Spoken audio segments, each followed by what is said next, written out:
네, 이어서 보도록 하겠습니다. 아까 말씀드렸던 평균 세액 증명에 대해서 다시 한 번 더 정리를 하고 가도록 하겠습니다. 이번에는 좀 더 정확하게 자세하게 말씀드려 보도록 할게요. 말 그대로 평균 세액에 대해서 환급을 받는 거다라고 보시면 되는데, 아까 제가 말씀드렸던 예시는 사실은 좀 적정하지 않은 걸로 볼 수 있는 게 뭐냐면, 물품이 같다면 사실 세금이 바뀌지 않는 거긴 하죠. 가격이 크게 변동이 없을 거라 가정해 본다면, 요거는 이제 기본적으로 뭘 말을 하는 거냐면은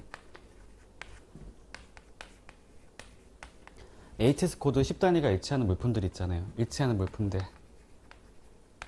즉 HS 코드가 같은 물건을 말하는 것인데, 같은 코드로 분류된다 하더라도 물품의 어떤 세부적인 모델명이라든지 아니면 어떤 형태라든지 이게 바뀔 수가 있잖아요. 코드만 같을 뿐이지 사실상 다른 물건이라고 하는 것이 있을 때는 원래 원칙은 개별적으로 납부했던 관세를 환급받는 게 맞는 것인데, 그거를 하나씩 하는 것이 어려울 수 있잖아요. 복잡하다고 느낄 수가 있죠. 그러면은 요거를 그냥 HS 코드가 같기 때문에 얘를 그냥 같은 물건으로 간주를 한다고 보시면 돼요. 동일 품목으로 간주를 해서 관세를 환급받겠다라는 걸로 이해하시면 됩니다.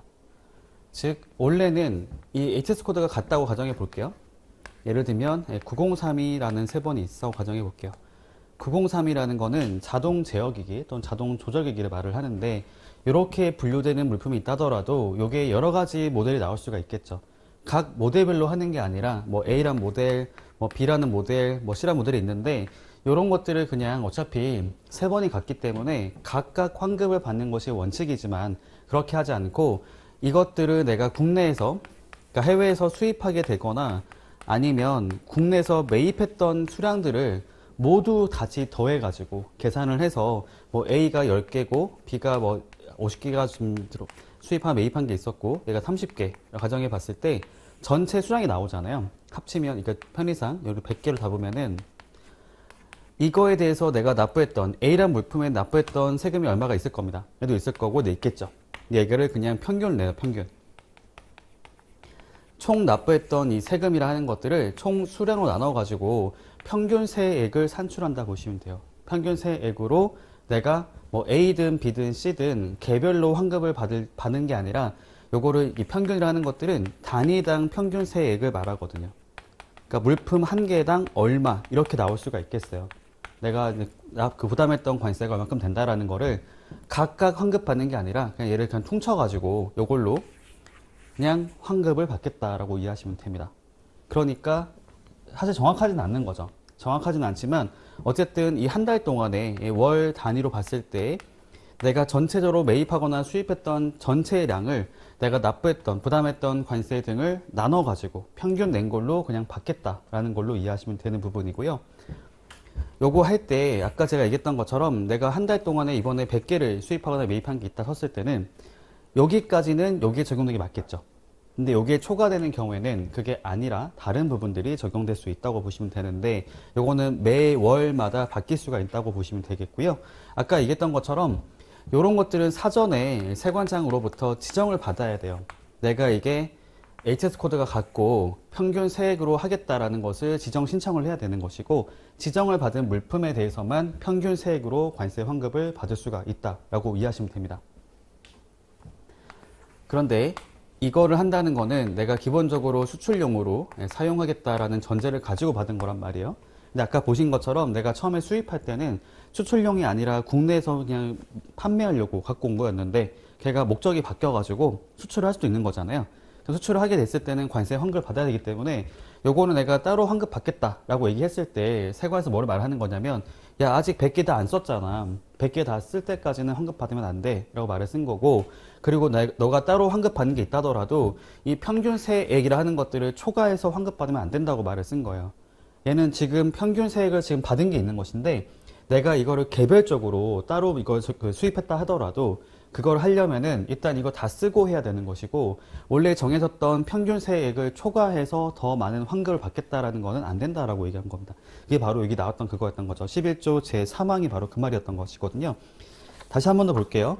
여기 쭉 넘겨보면 11페이지 나와 있는데, 평균 세액 증명서를 발급한 자가 평균 세액 증명서에 기재된 수출용 원재료와 관세표상의 10단위가 일치하는 물품으로서 수출 등에 제공할 목적 외의 목적으로 수입한 물품에 대해서는 평균세액 증명서에 나와 있는 그 환급이 끝났을 때, 그게 끝나고 나서만 관세 등을 환급받을 수가 있다고 돼 있고, 이 경우에도 그 환급받는 그런 환급세액이라고 하는 것들은 쭉 보면 평균세액 증명서에 기재된, 그쵸, 기재되어 있는 평균세액을 초과할 수 없다고 돼 있잖아요. 그쵸, 평균세액을 넘어갈 수 없다. 단위당 평균세액을 넘어서 나는 지금 이거 중에 이 B라고 하는 이 모델에 대해서 별도로 지금 최초의 수출 목적이 아니라 수입할 목적을, 그러니까 국내 판매 목적으로 가지고 왔던 물품이 환급받는다 하더라도, 그거는 원래 정해졌던 평균세액을 초과해서 환급을 받는 것은 허용하지 않겠다고 말을 쓴 겁니다. 왜냐하면 그렇게 하게 됐을 때는 관리가 안 될 수가 있는 거죠. 그쵸? 이 업체가 이건 사실 처음부터 수출할 목적이 아니었다 라고 할 수도 있는 거잖아요. 그러면은 요거를 악용할 수가 있단 말이죠. 그런 것들은 허용하지 않겠다라는 걸로 이해를 하시면 되겠습니다. 다시 앞으로 와볼게요. 그럼 관련된 절차를 보겠습니다. 영제 12조고요. 1항에 보면은 평균세액 증명서를 발급받고자 하는 자는 관할지 세관장으로부터 평균세액 증명 대상 물품의 지정을 받아야 한다.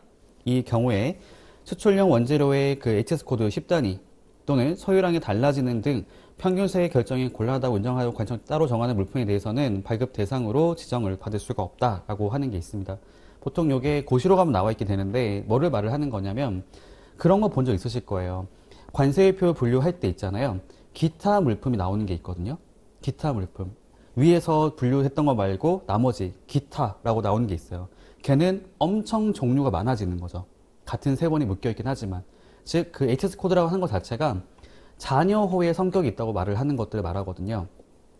위에서 특정된 거 말고 나머지 모두를 말하는 거기 때문에 그러면 이거는 사실상 코드는 같이 쓰고 있긴 하지만 워낙 다양한 물품이 들어갈 수 있기 때문에 그거는 인정하지 않겠다라는 게 고시에 나와 있는 게 있습니다. 아무튼 원래 지정을 받아야 된다고 말을 쓴 거고 밑에 보면 예외적으로 안 되는 것도 있다라는 걸 말을 쓴 거고요. 자, 2항에 보겠습니다. 지정받은 물품에 대해서 평균세액 증명서를 발급받고자 하는 자는 이제 신청을 하고 되어 있겠죠. 다음 각호의 사항을 기재한 신청서에 관세청장이 정하는 증빙서류를 첨부해서 수출용 원재료를 수입한 날 또는 내국수용자 등에 의해서 매입한 날 속하는 달의 다음 달 1일 이후에 관할지 세관장에게 제출하여야 한다 라고 되어 있습니다. 그러니까 신청을 할 때는 이제 매 달별로 하는 거기 때문에 일단 그거는 그것을 수입하거나 매입한 날의 다음 달 1일 이후, 그러니까 그 다음 달에 신청하라고 되어 있어요. 제출하라고 되어 있고, 여기 보면 그 세금, 지정받은 물품별 수입량, 관세 등의 세액, 그 다음에 그 국내에서 매입한 거하고, 그 다음에 그 세액, 그럼 기타 이렇게 나와 있는 거죠. 아까 제가 말씀드렸던 것처럼 내가 몇 개를 수입하거나 매입을 했고, 그에 따라 내가 각각 납부했던 세금이 얼마다라는 거 있잖아요. 그거를 적어가지고 내는 겁니다. 옆으로 가볼게요. 지금, 이거 옆에 보면은, 지금 시행규칙 10조입니다. 세관장은 평균세액 증명서를 발급한 후에 영제 12조 제2항 각 호의 사항 전부 또는 일부가 변경된 경우에는 다음 각 호의 규정에 의해서 이를 처리한다. 이 제목을 보면 알겠지만 변경 발급에 대한 얘기를 하고 있어요. 그러니까 최초에 평균세액 증명서를 발급받은 게 있었는데 그게 달라지는 게 있다고 했을 때를 얘기하고 있습니다. 자, 1호 평균세액 증명서를 환급 등에 사용하지 아니했거나 일부만 사용한 경우에는 그거를 회수하고 다시 발급한다. 2호 전부 사용된 경우에는 다음 달에 평균세액 증명서를 발급할 때 그 사실을 참작해서 발급한다.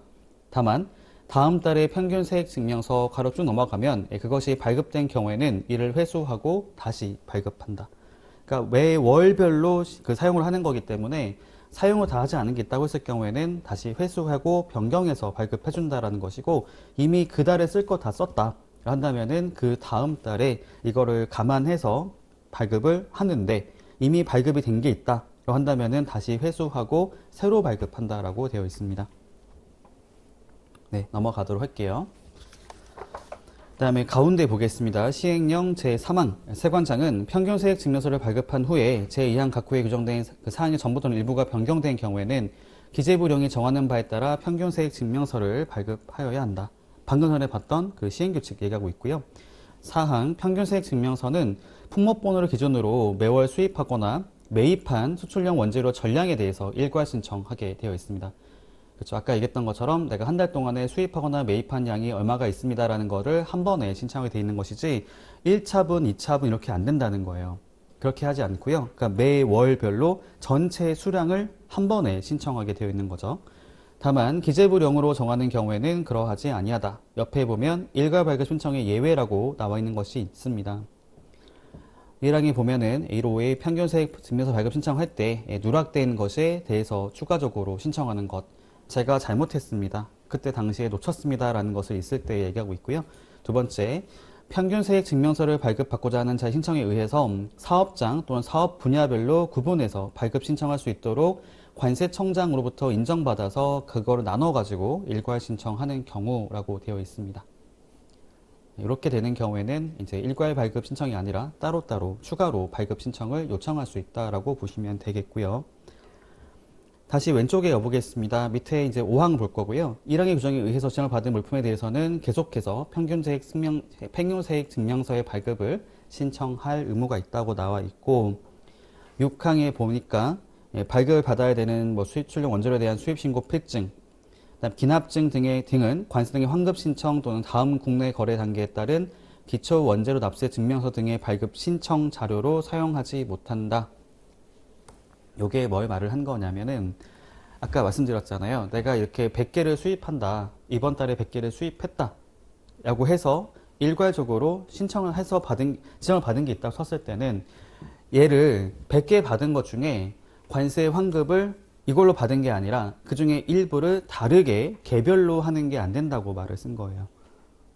처음에 내가 100개를 수입하거나 매입을 합니다. 라고 해서 그걸로 평균 세액을 정했죠.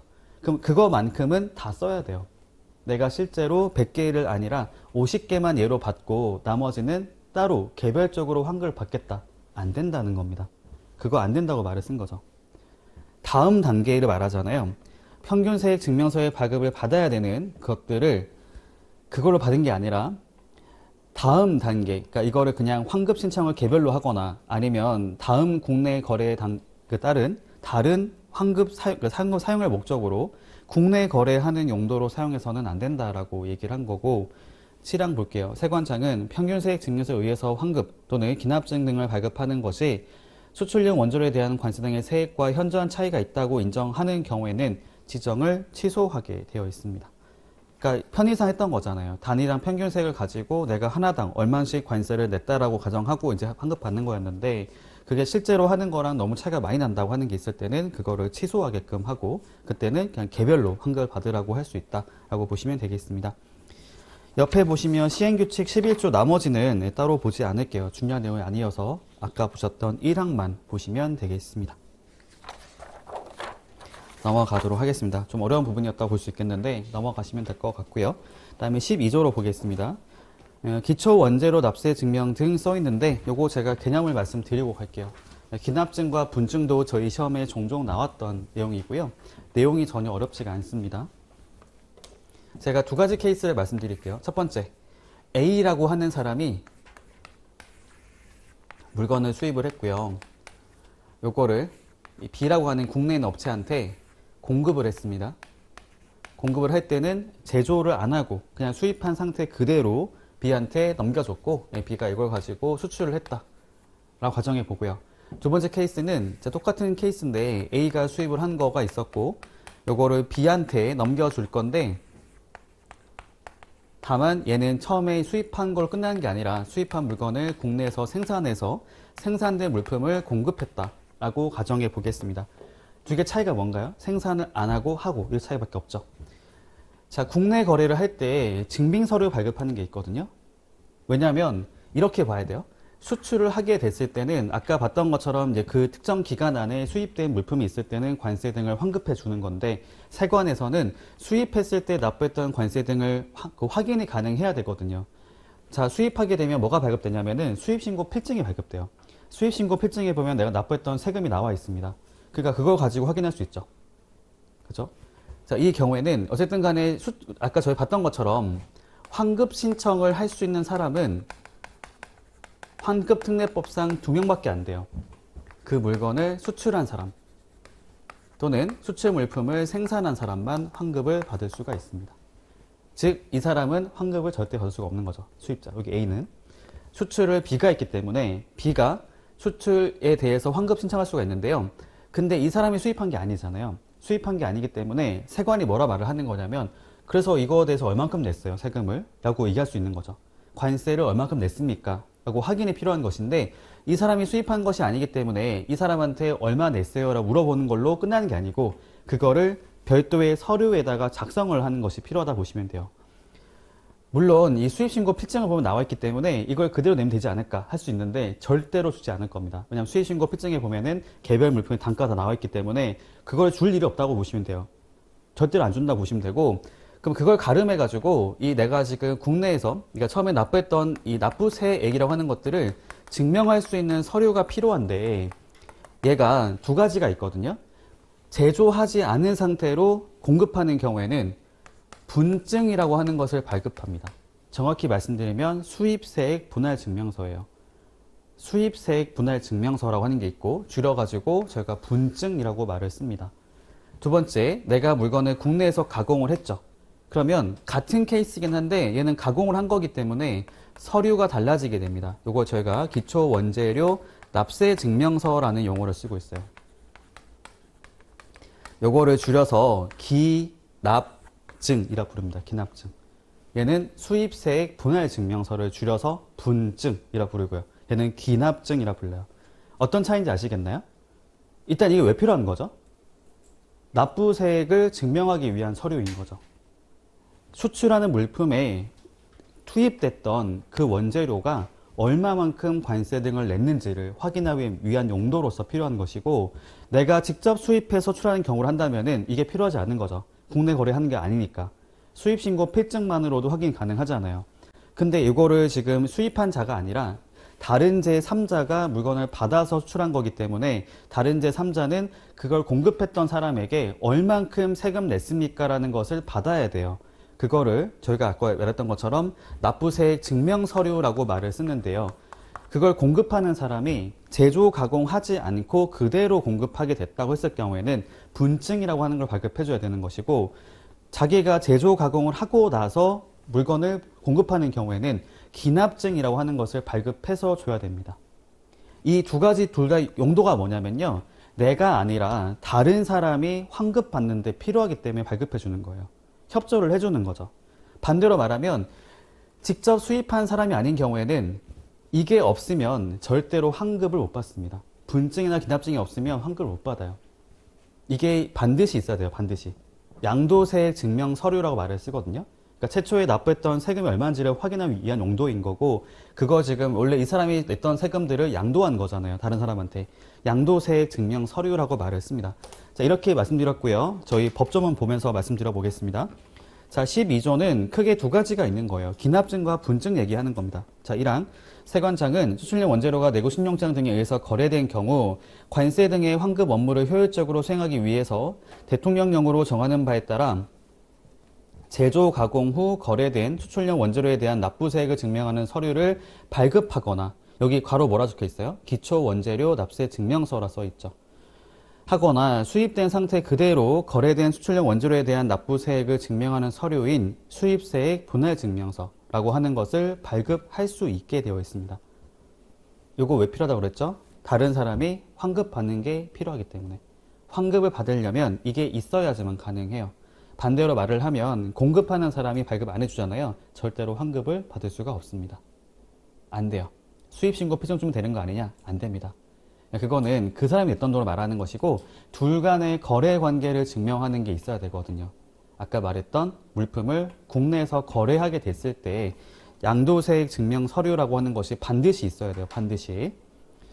밑에 2항 보겠습니다. 1항에도 불구하고 이제 그건 그거죠. 여기 1항은 뭘 말을 하는 거냐면 기간 발급을 말하는 것이고, 2항은 자율 발급을 말한다라고 보시면 됩니다. 1항은 세관장이 발급할게 하는 거 나왔던 거고요. 2항에서는 일정한 요건을 갖춘 자에 대해서는 스스로 발급할 수 있다고 하는 것인데, 그게 수입자이거나, 수입자가 아니라 내고 신용장 등에 의해서 물품을 공급한 자가 발급을 하거나 위임을 받아서 관세사가 발급을 할 수 있게 되어 있는 것이죠. 그래서 관사들이 업무하는 것 중에 하나가 이런 게 있어요. 여기 보는 분증 발급 신청. 있죠. 기납증 발급 신청도 관세들이 주로 하는 업무 중에 하나가 됩니다. 저도 지금 하고 있고요. 밑에 사항 보겠습니다. 1항이나 2항에 따라 기납증 또는 분증을 발급할 때 증명하는 세액은 10조에 따른 환급금 산출 방법에 따르며 증명세액의 정확 여부와 심사에 대해서는 14조를 준용한다. 아까 봤던 10조가 뭔지 생각해 보시면은 그거였어요. 개별 소요량 계산서에 따라서 산출된 거를 말을 하는 겁니다. 산출 방법. 여러 가지 나왔던 거겠죠. 뭐 방법이라고 하는 것들은 뭐 개별법도 있을 거고 선입선출법, 뭐 후입선출법 등이 있겠죠. 예, 그에 따라서 산출을 해서 양도세액을 증명하게 되어 있습니다. 근데 그런 게 있기는 해요. 근데 웃긴 게 뭐냐면은 여기 보면 납부세 증명 서류 있잖아요. 분증이든 기납증이든 여기는 개별 물품의 단가는 안 나와 있단 말이에요. 안 나와 있고 국내에서 거래할 때 구매했던 가격이 있죠. 그걸 적게 돼 있긴 한데 그러면 그거 가지고 보면은 여기 B란 사람은 A의 단가를 모를 수가 있잖아요. 내가 구매했던 것만 적혀 있기 때문에. 그런데 납부한 세금이 얼마인지 알 수 있기 때문에 대충 알 수가 있어요. 아이러니한 거죠. 요게 지금 개별 처음에 이 사람이 매입했던 단가는 확인이 안 되긴 하지만 그 당시에 납부했던 관세를 확인할 수 있기 때문에 어느 정도는 유추를 해볼 수가 있어요. 보통 저희가 관세라고 하는 것이 8%가 많단 말이에요. 그러니까 전체에 납부했던 관세를 8로 계산해 보면은 대충 나오는 거죠. 물품 가격이 얼마겠구나 라는 게 눈에 딱 바로 보입니다. 네, 그런 게 있어가지고 다들 좀 꺼려하는 게 있기는 해요. 어차피 이거 단가라고 하는 게 나오는 거 아니냐 이렇게 보통 말을 하거든요. 옆으로 가보겠습니다. 13조 볼게요. 절차 나와 있습니다. 1항 기납증 또는 분증을 발급받고자 하는 자는 관할지 세관장에게 신청을 하게 되어 있습니다. 여기 보면 뭐 양도자, 양수자, 양도일자, 풍명규격, 양도한 물량과 세액 이렇게 나와 있는 부분이고요. 밑에 2항에 보면은 세관장은 관세 등의 환급이 제한되는 물품에 대해서는 환급이 제한된 세액을 빼고 나머지 기납증이나 분증을 발급하게 되어 있고 3항에 봤더니 하나의 내구 신용시장 등에 의해서 거둔 물품이 2개 이상, 2번 이상 분할 공급되는 경우에 기납증 등은 최초의 물품이 거래된 날에 당해 수출 원재료 전부 거래된 것으로 봐서 기납증 등을 발급해야 된다. 다만 내구 신용장 등에 의해서 수출용 원재료를 공급하는 자가 원하지 아니하는 경우에는 그러하지 아니하다. 그러니까 어떤 말을 한 거냐면요. 원칙이 뭐겠어요? 2번 나눠서 공급했다는 거잖아요. 분할 공급했다. 그러면 원래는 공급할 때마다 발급한 게 맞는 거죠. 1차분, 2차분 각각 발급한 게 맞는데 그것이 사실은 좀 더 복잡하고 어렵게 느낄 수가 있어요. 그거를 여기 보면은 세관에서는 그냥 최초에 공급했던 날에 모두 공급한 걸로 간주해가지고 그때 하나로 발급하게 돼 있는 거죠. 각각 발급하는 게 아니라 분할 공급했을 때. 그래서 전체 수량이 100개인데요. 100개를 50개 나눠서 공급을 했어요. 그거를 각각 발급하는 게 아니라 그냥 최초에 거래했을 때 다 100개를 공급한 걸로 해서 하나로 발급한다고 되어 있는 거죠. 하지만 단서에 나와 있는 것이 그것을 공급했던 자가 원하지 않는다. 나는 따로따로 발급하고 싶다. 라고 했을 때는 나눠서 발급할 수 있다고 나와 있는 부분이고요. 그 다음에 사항 보겠습니다. 관세청장은 기납증 등의 발급 업무를 효율적으로 수행하기 위해서 필요하다라고 인정하는 경우에는 이를 발급하는 세관장을 따로 지정할 수 있다. 원칙이 어디였을까요? 관할지. 그렇죠. 관할지 세관에서 하는 게 맞지만 그래도 요거는 다른 세관에서도 할 수 있다고 보시면 됩니다. 이런 게 있거든요. 저희가 환급 신청은 반드시 관할지 세관에게만 하게 돼 있어요. 관할지 세관에게만. 근데 분증이나 기납증 발급은 관할지 세관이 아니고 다른 세관에 신청해도 처리해 줍니다. 요거 때문에요. 요거 있죠. 다른 세관, 그러니까 따로 정할 수가 있게 되어 있고 분증이나 기납증은 관할지 세관이 아닌 다른 장소, 다른 세관에다가도 신청할 수 있다고 되어 있어요. 그리고 다시 앞으로 와볼까요? 저희 11페이지 앞으로 가보겠습니다. 아까 보셨던 것 중에 이해가 안 되는 게 하나 있을 것 같아가지고 여기 보면은 가운데 있잖아요. 시행령 제6항 한번 보시죠. 평균 세액 증명서의 발급을 받아야 하는 수출용 원재료에 대한 수입신고 필증 또는 기납증 등 써 있죠. 아까 봤던 기납증. 그거는 관세 등의 환급 신청 또는 다음 국내 거래에 따른 기납증 등의 발급 신청 자료로 사용하지 못한다. 환급 신청이라는 것은 본인이 직접 환급을 받겠다라고 신청한 것이고 기납증 등을 발급했다는 것은 다른 사람에게 환급을 받게 할 목적으로 발급해 준 거죠. 즉 그거는 환급을 따로 신청할 수 없게 막아놨다고 보시면 됩니다. 평균 세액 증명서를 발급을 받아야 되는 원재료는 그거에 대해서는 다른 목적으로 사용할 수 없게 제한을 가하고 있다라고 보시면 되는 부분이었습니다. 다시 앞으로 와볼게요. 13조로 가보겠습니다. 정액 환급 율표라고 되어 있고요. 일단 요거 보기 전에 요거 먼저 볼까요? 기출문제 한번 보고 가도록 하겠습니다. 자, 위에 보니까 관세 등의 환급부터 같이 볼게요. 첫 번째 문제를 보면요. 개별 환급 신청의 의의, 신청 시간, 환급 신청인, 환급 관련 제출 서류, 환급 신청 방법, 신청 시기 나와 있습니다. 이건 다시 또 얘기해 봐야겠지만, 이건 다시 또 뒤에 내용 나오는 게 있어가지고 다시 말씀드릴게요. 두 번째, 수출 이행 기간을 두는 의의와 동 기간의 연장과 축소에 대하여 설명하시오 돼 있네요. 요게 뭔지 아시겠어요? 수출 이행 기간. 아까 뭐였죠? 2년. 그쵸. 소급해서 2년. 그거 말했던 거예요. 그거 기준일자 나왔잖아요. 그쵸. 수출신고 수리한 날짜, 뭐 공급한 날짜 나왔잖아요. 예, 그거에 대한 얘기하고 있어요. 그게 원칙은 2년이죠. 2년인데 연장한다는 게 뭘까요? 연장은 아까 봤던 3년짜리 있었고, 국내에서 제조 가공이 있을 때는 그것도 산입하지 않는다라고 했던 거 있잖아요. 예, 그거 얘기를 한 거였습니다. 일단 세 번째 보면은 환급 제한, 이거는 다시 얘기해 보도록 하고요. 밑에 보면 네 번째 관세 환급의 개념과 유형을 설명되어 있는데, 요거는 사실은 옛날에 나왔던 문제라서 그런지 몰라도 그 당시만 하더라도 관세법이랑 환특법이랑 구분이 안 돼 있었어요. 하나의 과목이 있던 거기 때문에 얘는 사실 전체를 다 물어본 거라 보시면 돼요. 관세법상의 환급까지 포함해서 물어본 거긴 합니다.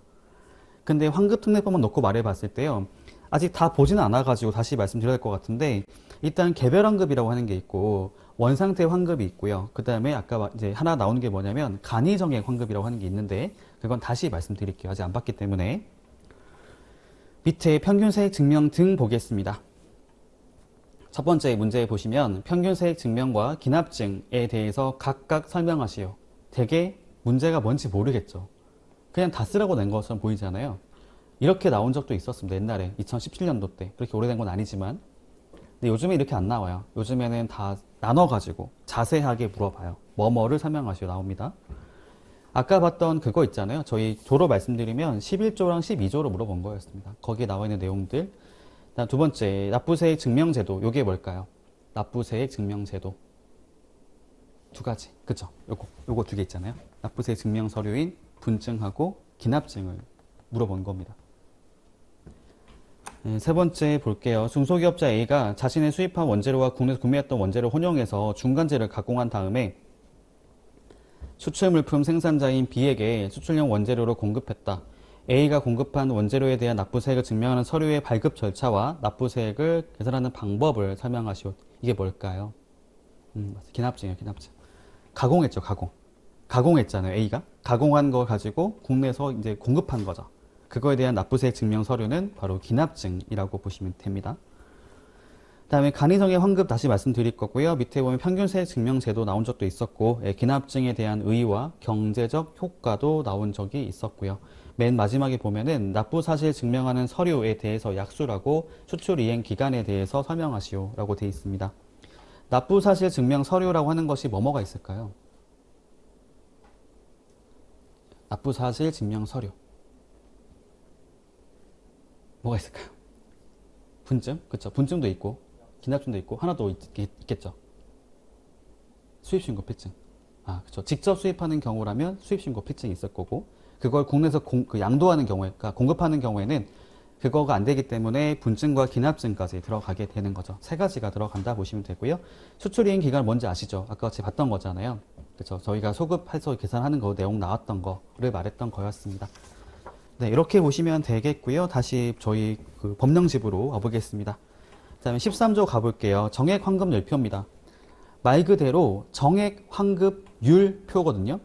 이랑 관세청장은 단위 수출용 원재료에 의해서 둘 이상의 제품이 동시에 생산되는 등 생산 공정이 특수한 수출 물품과 중소기업 수출 물품에 대한 관세 등의 환급 절차를 간소화하기 위해서 필요하다라고 인정하는 경우에는 대통령령으로 정하는 바에 따라 수출용 원재료에 대한 관세 등의 평균 환급액 또는 평균 납부세액 등을 기초로 수출 물품별로 정액 환급율표를 정하여 고시할 수 있다. 자, 이게 뭐냐면 정액 환급 제도를 말해요. 정액 환급 제도. 환급받을 금액을 미리 정한 겁니다. 얘는 사실 원칙이 아닌 거예요. 원칙이 뭐였죠? 개별 물품별로 계산된 관세 등을 환급해 주는 겁니다. 하지만 그거를 하는 것이 어렵다라고 생각하기 때문에 그걸 간소화시킨 게 뭐냐면 그냥 물품별로 그 수출 가격에 따라서 미리 환급받을 금액을 정해준 거예요. 그거 저희가 정액 환급이라 부르고요. 정액 환급이 되는, 그러니까 ATS 코드별로 얼만큼 환급받는다라고 하는 거 정하고 있는 것이 바로 환급율표라 보시면 돼요. 정액 환급율표를 정해서 고시할 수 있다. 만들어서 알릴 수 있다는 거죠. 제정해서 고시를 할 수 있다. 여기 보면요. 정액 환급이라고 하는 것들이 두 가지가 있는데 사실상 지금 첫 번째 같은 경우는 거의 안 써요. 그냥 법만 있는 거고 실제로 활용을 안 합니다. 제가 얘기해 볼게요. 개념 뭔지 아시겠죠? 이게 원래 원칙은 아닌 거잖아요. 원래 원칙은 개별 물품별로 납부했던 관세를 산출해서 환급받는 게 맞죠. 하지만 간소화시키기 목적으로서 미리 환급받을 금액을 정해놓고 그거를 적용하게 하는 게 있다 보시면 되고요. 첫 번째가 뭐냐면은 특수공정 생산 물품이에요. 또는 영산품이라 말 쓰는 게 있는데 특수공정에 따라서 생산된 물품. 그러니까 특수물품이라고 보면 돼요. 특수물품. 특정 물품 말하는 게 있고 두 번째로 나오는 것이 바로 간이정액 환급입니다. 요게 정말 많이 중요하고요. 시험에 잘 나오기도 하지만 실제로도 많이 사용하는 것 중에 하나예요. 간이정액 환급이요. 자, 간이가 붙어 있으니까 좀 간소화된 거라고 생각이 들죠? 간소화된 것 같다. 자, 그러면 여쭤보겠습니다. 저희가 이제 관세법을 포함해가지고 행정기관에서 이 간소화를 할 수 있게 하는 것들은 누구에게 적용을 해줄까요? 기업의 종류를 말해봤을 때 중소기업이요. 중소기업. 얘는 중소기업에 한정해서 적용시켜주는 거예요. 대기업들은 이걸 쓰지도 않을 뿐더러 쓸 필요가 없단 말이에요. 이걸 왜 해주는 거냐면 중소기업은 워낙 사람이 많지가 않을 수가 있잖아요. 열악할 수 있기 때문에 정말 심한 경우에는 제조업체인데 불구하고 직원이 2명밖에 없는 데도 있습니다. 그런 데들은 개별 환급을 하는 게 되게 어렵다고 느낄 수가 있어요. 소요량 계산서 만들어야 되죠. 그리고 실제로 투입했던 것들을 구분해서 관리해야 되는 거기 때문에 이게 어렵다고 생각을 하는 거죠. 그럼 환급을 포기하라는 거냐? 대신에 우리가 정액을 환급해 주겠다. 그게 바로 간이정액 환급 제도입니다. 요거 굉장히 중요하거든요. 다시 볼게요. 일단 1항은 그거였던 겁니다. 관세청장은 정액 환급 열표를 정해서 고시할 수 있다라고 되어 있는 거고 거기 안에 내용을 보시면 두 가지가 있는 거죠. 둘 이상의 제품이 동시에 생산되는 특수공정 물품이 하나 나오는 게 있고 두 번째로는 간이정액 환급이 있다고 보시면 돼요. 밑에 2항 보겠습니다. 1항에 따라 정액 환급열표에 정하여진 금액은 그 물품을 생산하는 데 드는 수출용 원재료를 수입할 때에 납부하는 관세 등으로 보아 환급한다. 요거는 간주하는 거죠. 그러니까 실제로 납부했던 관세를 고려하지 않는 겁니다. 그냥 쉽게 말하면은 퉁치는 거예요. 그냥 미리 정한 것들은 아까 보신 것처럼 그 물품별로 평균적으로 납부하는 세금이 얼마인지 평균 환급액이 얼마인지를 보고 따로 정한 거잖아요. 그걸 그냥 납부한 걸로 간주한 거죠. 그걸 가지고 환급을 해주겠다는 겁니다. 밑에 3항 볼게요. 1항에 따라 정액 환급율표를 적용받을 수 있는 자는 대통령령으로 정하는 바에 따라 관세청장에게 정액 환급율표를 정하여 고시할 것을 요청할 수 있다. 이럴 수 있는 거죠. 여러분들이 중소기업에 많이 근무하고 있다 가정해 봤을 때 내가 취급하는 물품이 정액 환급율표에 없을 수도 있어요. 모든 게 다 있는 게 아니거든요. ATS 코드별로 정하고 있는데 모든 물품 다 있는 게 아니라 전체 코드 중에서 일부만 있습니다. 일부만. 그러면은 요구할 수 있는 거죠. 나도 지금 제조하는데 내가 취급하는 물품도 포함시켜 달라 라고 할 수 있는 거 아니에요. 지금 그거를 말을 하는 거예요. 정액 환급율표를 정해서 고시할 것을 요청할 수 있는 거죠. 내 물건도 같이 좀 해달라 라고 요청할 수 있다는 겁니다. 4항 볼게요. 관세청장은 수출구조, 원재료 수입구조, 관세율, 환율의 변동 등으로 정액 환급율표에 고시된 환급액이 많거나 적어서 정액 환급율표로 적용하는 것이 부적당하다고 인정하는 경우에는 적용을 중지하거나 조정을 해서 고시할 수 있다고 되어 있습니다. 그러니까 최초에 정한 게 있었는데요. 그걸 하다 보니까 뭔가 문제가 있다는 거예요. 그럼 그걸 가지고 잠깐 적용을 멈추게 한다든지 아니면은 조정을 할 수 있다고 얘기를 한 거죠. 조정해서 다시 고시할 수 있다. 다시 앞으로 와보겠습니다. 다음 시행령 14조 가볼게요. 정액 환급의 기준 보겠습니다. 1항. 법제 13조 1항의 규정에 의한 정액 환급율표는 수출 물품의 품목번호를 기준으로 정한다. 아까 말씀드렸죠. ATS 코드별로 정하게 되어 있습니다. 10단위별로. 필요한 경우에는 그 물품에 대해서도 품명이나 규격별로도 정할 수가 있다고 되어 있습니다. 근데 현재로서는 그냥 코드로서만 정하고 있어요. 아까 제가 말씀드렸잖아요. HS 코드 같다 하더라도 물품의 세부 규격은 다를 수가 있다고 말씀드렸죠. 네, 그런 것들을 원래 큰 원칙은 HS 코드별로 정하는데 거기서 더 들어가서 물품별, 규격별로 따로 품명 규격별로도 정할 수가 있다고 말을 쓴 겁니다. 보다 세부적으로 정할 수가 있다고 말을 쓴 거고, 이항이 볼게요. 정액 환급률표로 정할 때는 적정한 환급을 위해서 관세율, 환율의 변동 등을 고려해서 일정률을 가감할 수 있다, 더하거나 뺄 수 있다라고 얘기를 한 거고요. 사망에 보니까 수출 물품 또는 내국신용장 등에 의해서 거래된 물품이 정액 환급률표에 기재된 경우에는 수출 등에 제공된 날 또는 내국신용장에 의해서 거래된 날에 시행되는 정액 환급률표에 정하여진 바에 따라 환급하거나 기초 원재료 납세 증명서를 발급한다 라고 돼 있네요. 자, 말씀드릴게요. 정액 환급률표라는 것은 그러니까 매번 바뀔 수가 있어요. 고시를 하는 거기 때문에 얘가 쭉 가는 게 아니고요. 얘가 변동이 발생할 수 있어요. 그러니까 시행되는 것들이 그때그때마다 바뀔 수가 있다는 거죠. 그래서 그거에 대한 기준을 말해준 겁니다. 여기 보면요. 수출 등에 제공했던 날 또는 내국신용장 등에 의해서 거래되는 날이 뭐냐면 내가 물품을 공급한 날이 되죠. 공급받은 날이 된다고 했을 경우에 그 날에 시행되고 있는 율표의 내용을 따라간다는 거죠. 정액 환급 율표에 따라서 환급을 받거나 환급세액을 양도하는 형태로 납세증명서를 발급하게 되어 있습니다. 그 시기를 말하고 있다 보시면 되고요. 다만 관세청장이 정하는 바에 따라 정액 환급률표를 적용하지 않기로 승인을 받은 경우에는 그러하지 아니하다. 요거 제가 비적용 승인이라고 부릅니다. 어떤 건지 말씀드릴게요. 한번 봐주세요. 자, 어떤 걸 말을 하는 거냐면은 여러분들이 선택할 수 있어요. 여러분들이 원래 원칙은 개별 환급이란 말이에요. 내가 실제로 투입했던 물품이 얼마인지를 계산해서 환급을 받는 게 맞는데 그게 가장 맞고 정확합니다. 실제로 내가 부담했던 세금을 돌려받는 거죠. 근데 간이 정액 환급과 같은 거 있죠. 정액 환급 받게 되면은 이게 비교할 수 없을 정도로 확 내려가요. 환급액이. 실제로 내가 납부했던 관세가 1,000만 원인데 정액 환급 받으면은 100만 원도 안 됩니다. 근데 이걸 왜 하는 걸까요? 개별 환급을 내가 못하니까 하는 거예요. 근데 내가 지금부터는 그 전까지는 그렇게 하고 있었는데 갑자기 하기 싫을 수도 있는 거잖아요. 너무 금액이 적으니까. 환급이 적으니까 이거 하지 않겠다 라고 할 수 있거든요. 그걸 저희가 비적용 승인 신청이라고 부릅니다. 나는 지금 간이정액 환급 받고 있는 게 있는데 이게 너무 적은 것 같다. 그리고 내가 관리할 수 있을 것 같다 라고 한다면은 관할지 세관장에게다가 신청할 수 있어요. 나 더 이상 적용 안 받겠다. 간이정액 환급 적용 안 받겠다 할 수 있거든요. 그걸 신청을 하는 거 말하는 그 경우에는 그러하지 않고요. 개별 환급을 받게 되어 있습니다. 실제로 차이 많이 나거든요. 아까 얘기했던 거 있죠. 예시처럼 거의 10배 차이 나는 경우가 많아요. 너무 아까 화주가 처음에 이렇게 말을 하죠. 원래 환급받지 않았던 것들을 받게 되니까 좋아하거든요. 좋아하긴 하는데 계산해 보니까 얼마 안 되는 거예요.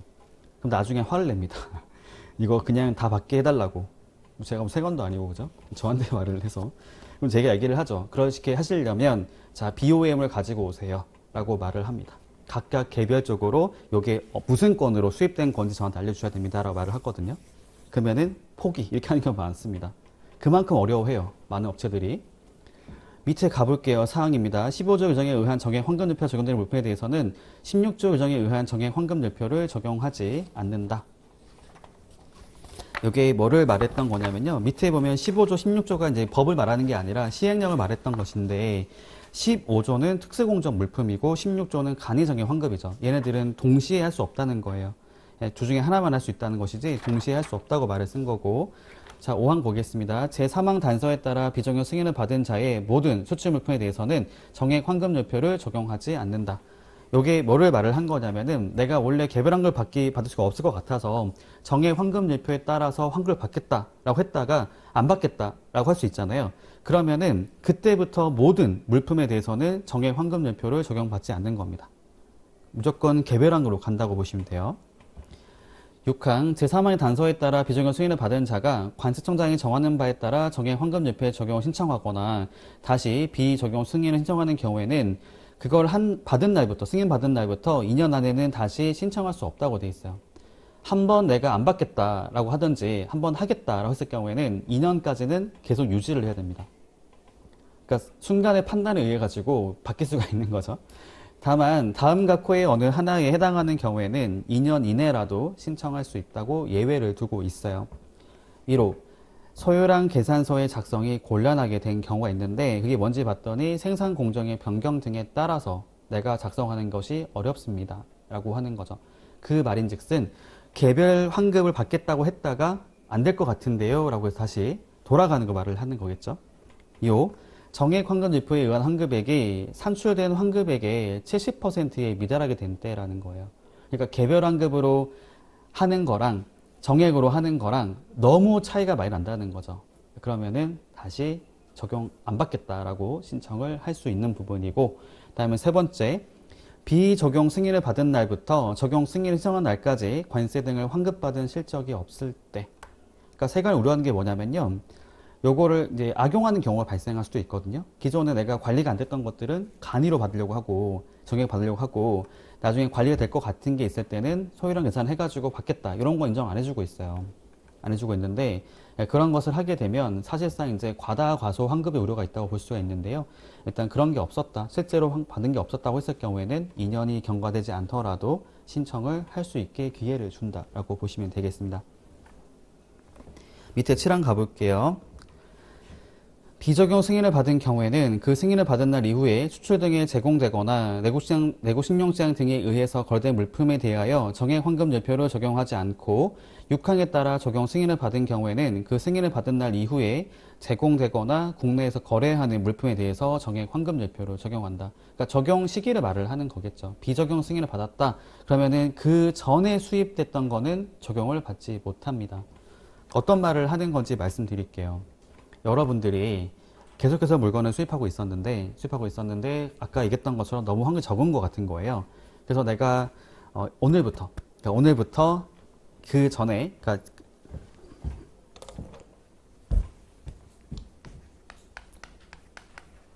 자, 수입했던 건이 세 건이 있었는데 그 전에 2건이 있었단 말이에요. 얘네들은 다 간이로 받은 게 있어. 간이 정액으로. 근데 너무 아까운 거죠. 한 건 남았는데 얘는 지금 내가 개별로 하고 싶은 욕심이 생겼던 거예요. 너무 차이 많이 나니까.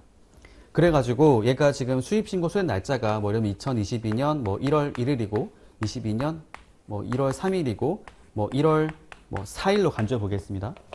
내가 그 전에는 얘네들은 간이정액 환급을 통해서 환급 받은 게 있었고 얘는 아직 신청 안 하고 있었는데 내가 그냥 지금 오늘부터 얘는 개별로 받아야겠다 라고 생각을 하고 세관장에게 얘기를 한 거죠. 나 더 이상 적용 안 할래 라고 말해가지고 이제 비적용 승인 신청을 해 승인 받은 게 있었어요. 자, 그러면 내가 승인을 받은 날짜가 예를 들면은 2023년 뭐 9월 1일자로 받았다 라고 한다면은 내가 그 전에 얘는 신청 안 했던 거기 때문에 얘는 개별로 가야지 라고 할 수 있을까요?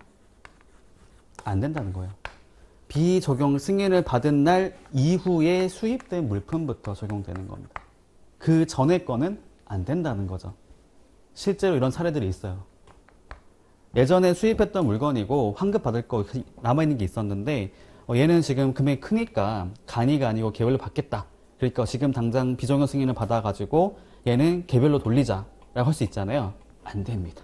불가능해요. 불가능. 여기 나와 있는 거 보시면 아시잖아요. 다시 보게 되면 뭐라 써있냐면 그 승인을 받은 날 이후에 수출 등에 제공되거나 거래된 물품에 대해서 적용하게 되어 있죠. 그러니까 수출 등에 제공하거나 국내에서 공급하게 되는 것들이 승인받은 날 이후였을 때가 가능하다는 거예요. 그 전에 이미 수출했던 것들은 대상에 들어가지를 않는다라고 보시면 되겠습니다. 넘어갈게요. 밑에 다만 관세 등의 환급받은 실적이 없는 자로서 최초로 비적용 승인을 받은 경우에는 그 승인을 받은 날 전에 된 것도 적용하지 아니할 수 있다. 이게 뭐를 말을 하는 건지 말씀드릴게요. 저희가 모든 업체들은 처음에 지금 그러니까 관세청에 등록이 되잖아요. 등록이 되면 모든 업체는 내가 신청하지 않아도 간이정액 환급 업체로 지정이 됩니다. 모든 업체들은.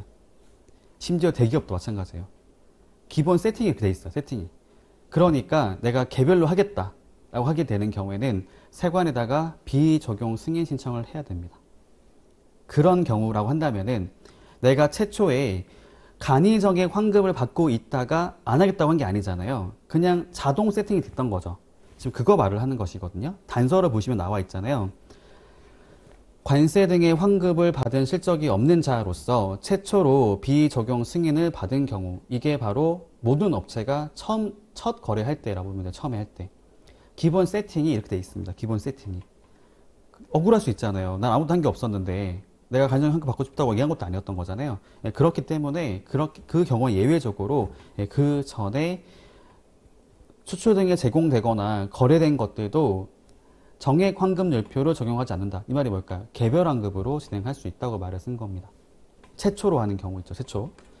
밑에 파랑 보겠습니다. 관세청장은 다음 각 호의 어느 하나에 해당하는 경우에는 미리 기재부 장관하고 협의를 하게 되어 있습니다. 여기 보면 정액 환급율표를 고시하거나 조정해서 고시할 때는 상급 기관하고 사전에 협의를 먼저 하고 하라고 얘기한 거죠.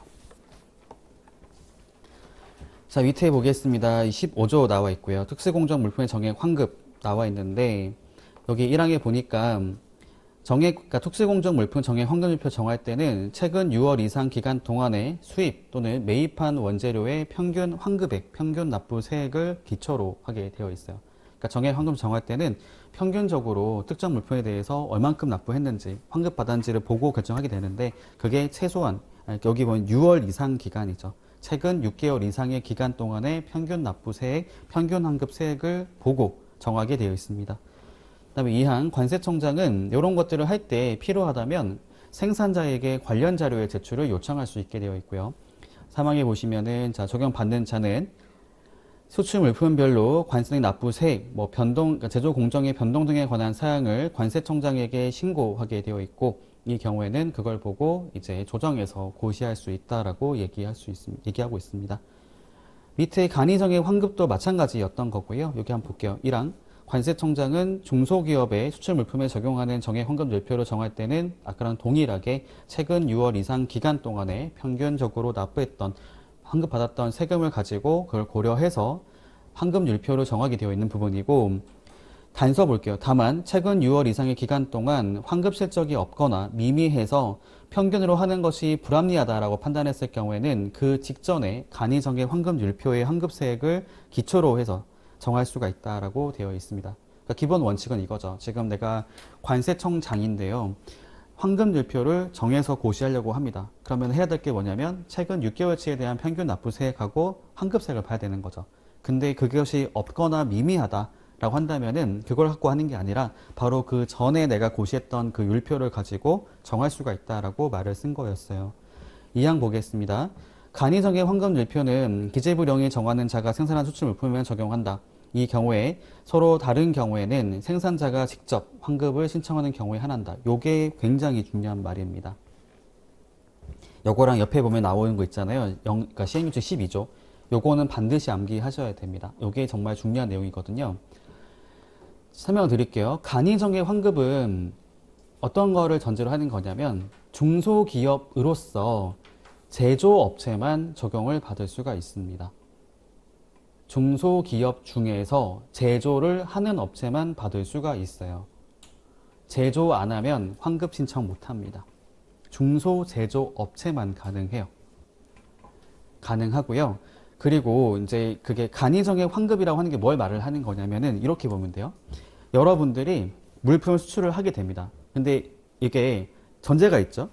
여러분들이 수출한 물품이 간이정액 환급율표에 기재된 물품일 때만 환급을 받을 수가 있는 거고요. 그죠? 그런데 어떻게 나와 있냐면 HS 코드별로 수출 신고 금액 10,000원당 얼마라고 나와 있어요.